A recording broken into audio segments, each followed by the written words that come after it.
da manhã.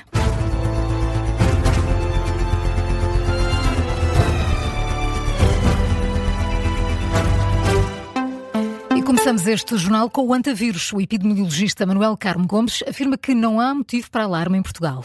Foi ele o convidado do explicador desta manhã. O especialista considera que a Organização Mundial de Saúde e a Direção-Geral da Saúde estão a reagir com algum alarmismo devido ao impacto que a Covid-19 teve. Ainda assim, sublinha que o antavírus é raro na Europa, por isso garante que não há motivos para ficarmos preocupados em Portugal. Embora os antavírus estejam presentes na Europa, nomeadamente na Escandinávia, no norte da Europa e na Europa Central, esta estirpe dos Andes não existe na Europa. Só casos importados, como foi agora o caso deste navio. Portanto, não há razão para estarmos alarmados com a possibilidade de virmos a ter aqui uma série de casos, uma epidemia de antavírus, em particular deste dos Andes. As explicações de Manuel Carmo Gomes esta manhã considera também que o surto de antavírus no navio cruzeiro é um caso excepcional. O que distingue foi essencialmente o facto de isto ter ocorrido num navio cruzeiro. É uma situação muito incomum. Eu devo dizer que se eu tivesse que fazer 100 cenários para tomar precauções, eu nunca colocaria um antavírus num cruzeiro. É uma situação muito rara. E, de facto, nesta situação muito particular, houve transmissão, houve uma série de pessoas que foram infectadas. É isso apenas que distingue.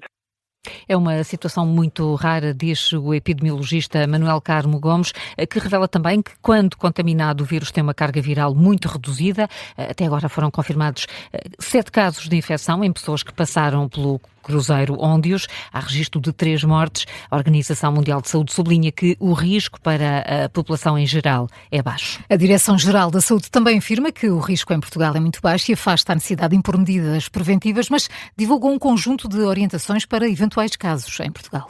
As indicações são sobretudo para profissionais de saúde e também já foram definidos os hospitais de referência. Miguel Gato, começamos com os hospitais. O Hospital Corri Cabral para os adultos e o Hospital Dona Estefânia para os eventuais pacientes mais novos, crianças, isto na cidade de Lisboa, e o Hospital de São João no Porto. Em casos suspeitos, o INEM deve ser sempre acionado para o transporte do doente, é o que escreve a DGS. A Direção-Geral da Saúde divulga a lista dos hospitais que estão preparados para receber pessoas infectadas com antavírus, mas garante que, para já, o risco é muito baixo e, por isso, não implementa medidas preventivas para a população. A DGS destaca também a importância de distinguir casos suspeitos de casos prováveis. E começamos pelos casos suspeitos, é o de qualquer pessoa que tenha partilhado um meio de transporte onde haja um caso confirmado ou de provável infecção, ou que tenha estado em contacto com alguém que esteve no navio cruzeiro. Os sintomas para se estar atento: febre aguda, dores musculares ou de cabeça e ainda calafrios, náuseas, diarreia, dor abdominal ou sintomas respiratórios como tosse, falta de ar ou dor no peito. Então, e os casos prováveis, Miguel? Os casos prováveis são os de pessoas com estes sintomas e que tenham também uma ligação direta a um caso confirmado ou provável de antavírus. A DGS esclarece ainda o que são contactos de risco, são interações que envolvam secreções respiratórias, saliva, sangue ou outros fluidos corporais, isto 2 dias antes dos sintomas aparecerem ou até a ausência total desses sinais. Miguel Gato, aqui ficam as recomendações da Direção-Geral da Saúde. Estas orientações foram divulgadas ontem à noite, são destinadas a profissionais de saúde e também a pessoas que tiveram contacto com passageiros ou tripulantes do navio Óndios. Estamos também a atualizar todas as informações sobre o antavírus no site do Observador. Falamos agora do conflito no Médio Oriente e com destaque para um agravamento da tensão entre Estados Unidos e Irão. Donald Trump sobe o tom e afirma que o cessar-fogo está nos cuidados intensivos. Fala num cessar-fogo muito frágil e responsabiliza o Irão. O presidente norte-americano critica também a mais recente proposta de paz apresentada por Teherão. It's unbelievably weak, I would say. O cessar-fogo está neste momento inacreditavelmente fraco. Isto depois de ler o pedaço de lixo que nos enviaram. Nem acabei de ler. Disseram-me que ia ser uma perda de tempo. É um cessar-fogo fraco neste momento. Diria que está nos cuidados intensivos. Declarações de Donald Trump numa conferência de imprensa na Casa Branca ontem à noite, antes de viajar para a China. Estas ameaças e avisos fizeram imediatamente o preço do petróleo voltar a subir. Na análise, Francisco Proença Garcia acredita que a viagem de Donald Trump à China pode ajudar a definir a estratégia de política interna nos Estados Unidos e a desbloquear um acordo de paz. Foi esta manhã no Gabinete de Guerra. O investigador e professor catedrático considera que a administração Trump tem pressa em terminar o conflito no Médio Oriente, até por causa da aproximação das eleições internas. Francisco Proença Garcia refere que a China também precisa que o Estreito de Hormuz seja reaberto e, por isso, pode ajudar Trump a acelerar um acordo de paz. Depois da visita a Pequim, pode decidir bombardear novamente e voltar a forçar o Irão a ter outra disponibilidade para negociar. É muito difícil saber o que é que se passa na cabeça daquele.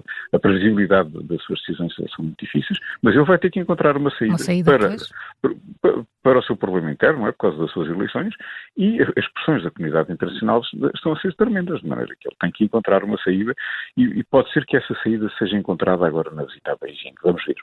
O investigador e professor catedrático Francisco Proença Garcia avisa que qualquer tipo de acordo entre Estados Unidos e China implica cedências em áreas sensíveis. E vamos ao futebol. José Mourinho dá a entender que pode sair do Benfica no final da época. O técnico volta atrás e admite que hoje não renovaria pelo Clube da Luz, isto depois de ontem à noite ter perdido o segundo lugar para o Sporting. O Benfica empatou 2-2 na Luz frente ao Braga. Enquanto isso, o Sporting venceu o Rio Ave em Vila do Conde por 4-1, passa para o segundo lugar, aquele que dá acesso direto à Liga dos Campeões. Na conferência de imprensa, José Mourinho falou no passado e admite que hoje não renovaria contrato com o Benfica.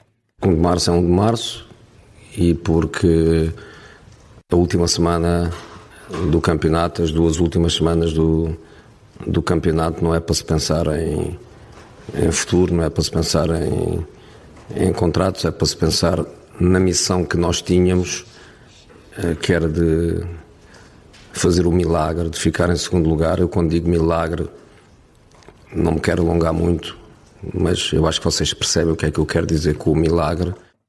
José Mourinho a falar de um milagre no final do empate do jogo no Estádio da Luz frente ao Braga. Na análise, o comentador de desporto da Rádio Observador, Gabriel Alves, diz que esta má fase do Benfica é o espelho de mais uma temporada mal preparada. O Benfica tem uma época, aliás, o somado de mais uma época muito má. Portanto, isto naturalmente está a tocar naquilo que são os adeptos, que são a alma do clube, o bate-bate do clube, eu diria mais do que o clube, da empresa, da instituição.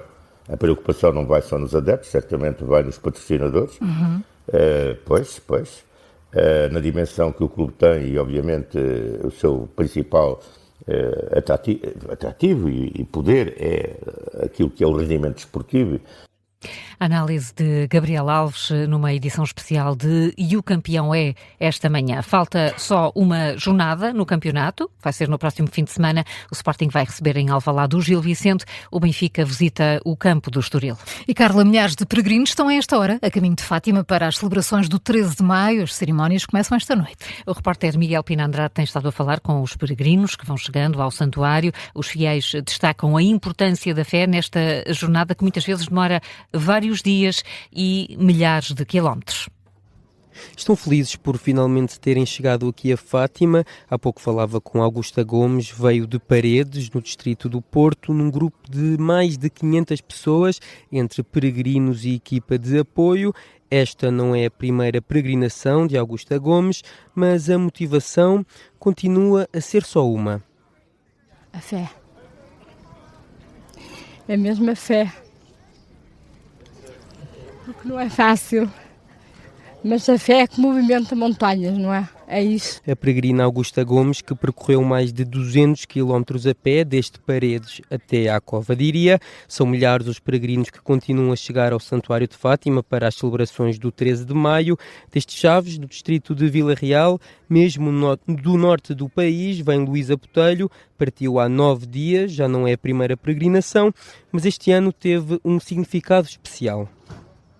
Eu já é a terceira vez que venho. E qual das experiências é mais bonita?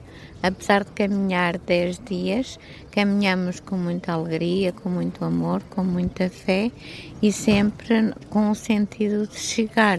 Chegamos bem, estamos bem e pronto. E iremos com o coração cheio. De coração cheio, a peregrina Luísa Botelho à entrada do Santuário de Fátima. O sentimento de missão cumprida une os fiéis que chegam. Fátima Machado sublinha a paz e a felicidade na chegada à Cova de Iria. É concluído e paz e que temos no nosso coração e felicidade de chegarmos. Porque se uma pessoa cá bem é por algum motivo. Hoje uma pessoa já se não sente cansada, porque a alegria é tanta e a emoção que uma pessoa fica ótima. O cansaço fica em segundo plano. O testemunho de Fátima Machado, uma das centenas de milhares de peregrinos que estão em Fátima para as celebrações do 13 de maio. A reportagem do Miguel Pina Andrade. As celebrações dos 109 anos do Milagre de Fátima vão ser presididas este ano pelo Patriarca de Lisboa, Rui Valério. São agora 10h11, já a seguir o Contracorrente. Primeiro, Carla, que outras notícias estão em destaque a esta hora? O Presidente da República devolveu a lei que cria a pena acessória da perda da nacionalidade ao Parlamento, é o que indica uma nota publicada há pouco no site da Presidência. António José Seguro explica que o Tribunal Constitucional se pronunciou em sede de fiscalização preventiva pela inconstitucionalidade de algumas das normas. É um assunto que desenvolvemos nos próximos jornais. O Sindicato dos Médicos do Norte vai aderir à greve geral de 3 de junho, greve convocada pela CGTP em protesto contra a reforma laboral. Os médicos juntam-se, justificam a decisão face ao agravamento das condições no Serviço Nacional de Saúde. É o que indica um comunicado divulgado há pouco pelo Sindicato dos Médicos do Norte, liderado por Joana Bordal Issá. Também hoje é dia de greve dos enfermeiros, uma paralisação que abrange os profissionais dos setores público, privado e social. Está prevista uma manifestação em Lisboa daqui a meia hora. Crise política no Reino Unido. O primeiro-ministro britânico está a enfrentar uma forte pressão do Parlamento e do próprio partido para deixar o cargo. Os primeiros sinais começam já a surgir. Esta manhã demitiu-se a ministra da Descentralização, Religiões e Comunidades. Ao sair, escreveu uma carta a exigir a demissão de Keir Starmer. O Podcast Plus, os ficheiros do caso Carlos Castro, voltou a chamar a atenção pública para um dos crimes mais mediáticos nos últimos anos.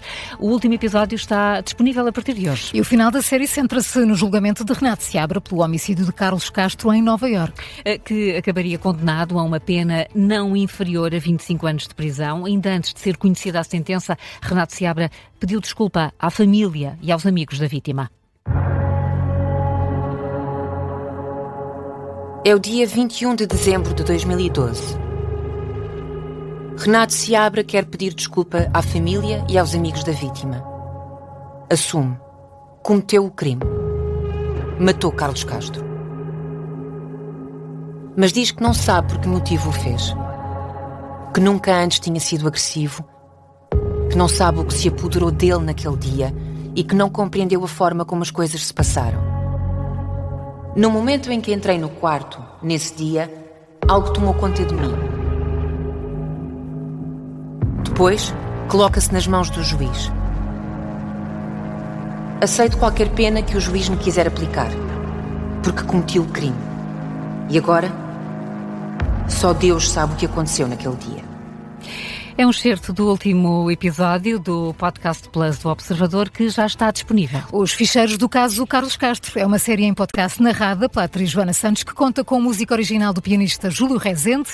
A investigação e os guiões são da jornalista Tânia Pereirinha.